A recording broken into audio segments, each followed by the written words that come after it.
सुना हुकूमत किसको कहते हैं। हजरत उमर गुजर रहे, फजर की नमाज के बाद 2 गलियां रह गई हैं, आज पूरा नहीं हो सका आपका दौरा। एक छप्पर है छोटा सा, बूढ़ी अम्मा बैठी है, उमर फारूक गुजरने लगे, बूढ़ी को परेशान देखा, अम्मा जी इजाजत हो तो अंदर आ जाऊं। बूढ़ी कहने लगी चल दौड़ जा, अपना काम कर, क्यों इजाजत दूं? तेरी मेहरबानी अम्मा, आने दो। क्या दौड़ जा? तेरी मेहरबानी अम्मा, गुजारिश है, चलो आ जाओ। अंदर आ गए उमर फारूक।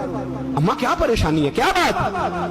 अम्मा कहने लगी खामद इंतकाल कर गया, औलाद अल्लाह ने दी कोई नहीं, मैं गरीब हूँ, 3 दिन से रोटी नहीं खाई, 25 दिनार का कर्जा चढ़ गया है, मुझे उमर फारूक से बड़ी शिकायत है।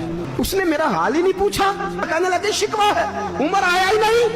तो उमर कहने लगे अम्मा उमर को क्या पता कि तू इस हाल में है? कहती है नहीं पता उमर को, तो उमर से कहो छोड़ दे हुकूमत, उसके हवाले करे जो खबर रख सकता है। हजरत सैयदना नाफे फरमाते हैं जिसके सामने किसरा और रूम के बादशाह कांपा करते थे, मैंने उस उमर को बूढ़ी अम्मा के सामने कांपते हुए देखा।